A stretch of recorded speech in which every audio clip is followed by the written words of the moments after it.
Wala na sabi doon, our country must formulate an independent foreign policy. Ayaw ko dyan, kasi yung mga Amerikano nandyan, sabihin naman ng mga militar, sir, kailangan natin ng equipment, gano'n. You know, sabi ko nga sa militar, I am not a wartime president. Remember that. I am a president seeking peace for my country. Kaya, nung na-presidente ako, wala pa. Inuna ko na ang komunista. Sabi ko, we have been fighting for 45 years. Do you mean to say that you want another 45 years of fighting? Magkasama kami, left po ako, sa left ako. Hindi ako kandidato sa mga oligarch pati mayan. Left talaga. Kaya kami nakakaintindihan. Kaya kita mo yung overtures ko, pumayag sila, nag-uusap na tayo, wala nang gera ngayon sa ating bayan, NPA versus government. We are talking in Oslo, as nandito yung negotiators natin as we go along, si Perfecto Yasay, the Foreign Secretary. So, maniwala ka o hindi? Sa dormitoryo kami noon, kami ang magka-roommate. Bright ito. Valedictorian, salutatorian ito nag-graduate. Then, ang kaharap namin sa kwarto, si Bebot Belio. Taga Isabela. Lucano ito. Okay. Okay ito. Magka-classmate kami, but they are the brilliant ones. Sunny Dominguez, yung ating finance secretary. Kindergarten to high school, kasi napaalis ako sa Ateneo, second year, siya na lang, but they graduated yung klase namin. He was the valedictorian. Oh. Alam mo ito, ang ating Secretary of Agriculture, Governor Manny Piñol, is a magna cum laude graduate yan. Ito lang. Graduate, magna, puro yan sila mga utak. Senator Cayetano.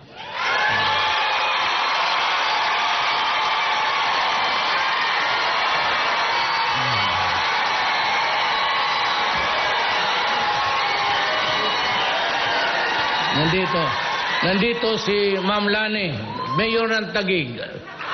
Asawa niya, Ma'am. Tama, maganda si Ma'am. Guwapo si Cayetano. Pero kung ako kasing guwapo niya, ako. Ubos. Pacquiao, ibig sabihin.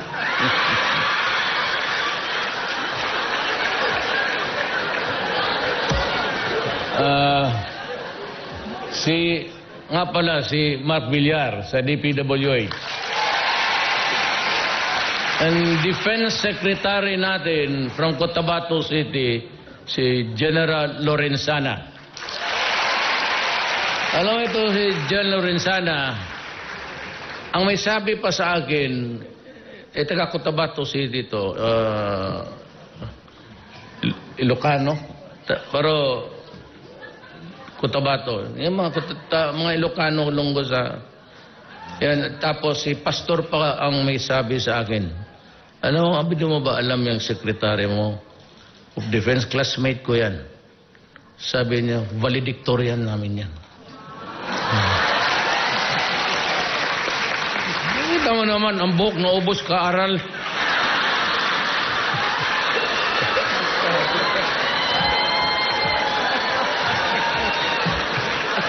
Si Secretary Pernia ng NEDA, Bright from UP. And, totoo lang ha, hindi ako nang ano, kilala nyo, Art Tugade. Classmate ko sa San Beda to, valedictorian namin. Huh? College of Law. 1972. Si sa DTI, sa Go Negosyo, medyo ito yung, and si Senator Estrada, Exercito Estrada, ang ating national security, pareho yan sila, Estrada yan, basta ano, ganong muka, pareho yan sila. Si Gerald Esperon, ang national security advisor ko. Si cabinet secretary, si June Evasco. Alam mo, istorya nito, June Evasco, pati isang pare, nagagong yun. Sama niya, si Father, dalawa ito silang pare. Piskal ako noon. Nahuli ito ng military sa Libungan. Cotabato, no? Nagplenom-plenom ito sila, natsambahan. Ngayon, ako yung piskal, ako yung inquest, ako lang yung nag-iimbestiga doon ng takot kasi lahat ng sa rebelde. So, sabi ng si Stares kung kilala niya, may nahuli kami dyan, 2 pare. Tapos sabi ko, sa harap talaga ng piskal yan, kasi yung affidavit, ito bang sinasabi mo dito, totoo to? O sabi, salvage na lang namin, walang kwenta mo. Ang ina mo, pare. Patriotism, isa maliit. Sabi ko, pare. Tapos sabi ko, taga saan ka? Sabi niya, taga Maribuhok ako. Bohol, Maribuhok. Sa taga roon yung lula ko sa tatay ko. Baka pinsan ko pa yung mga gago kayo. Pare, sabi ko, hayaan mo na lang.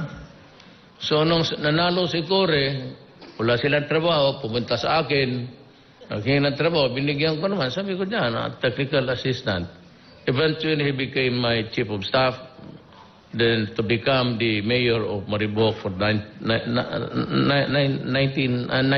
years.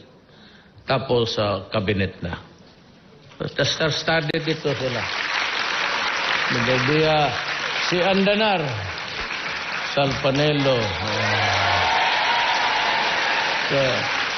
ang ating gwapo na congressman sa Bohol, Arthur Yap. Si kayo ang taga Davao, if you remember, pastor ito siya sa Victory Chapel, taga Davao. Pastor Ernie Abella. Ito si Energy, si Alcose. Si Wanda Teo ng ating tourism. Si Sal. Ito, yung abogado ng mga artista. Ito to. Kung gusto mo ng chismis kung ano nangyari talaga. Dito ka, Sal, pwede ka nga.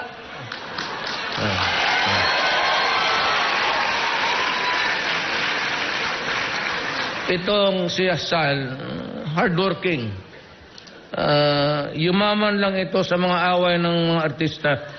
Yung mag-asawa. Yung magkakaso-kaso.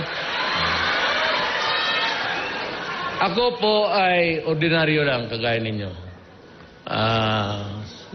75, 76, ganun lang.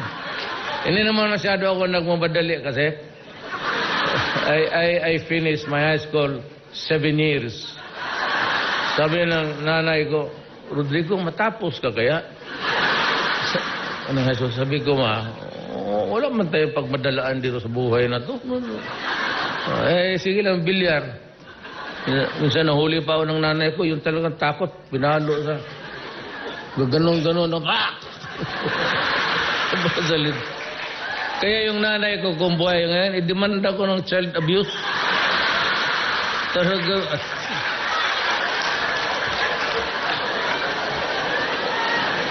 Tapos kayong mga Bisaya, alam ninyo yan. We have this colloquial term na hanggang pantalan ka lang. Di ba?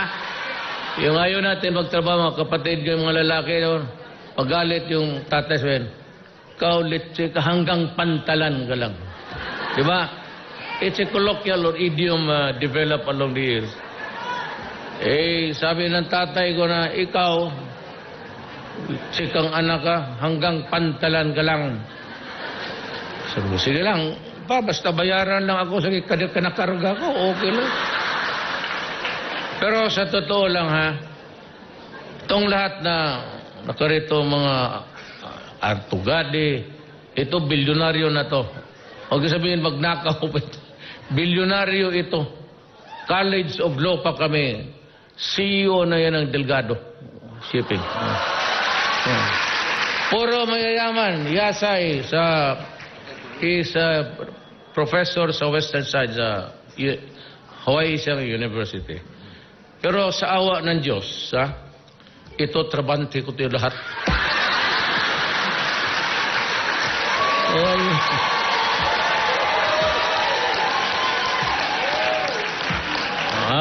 Gaya ng sa law school kami.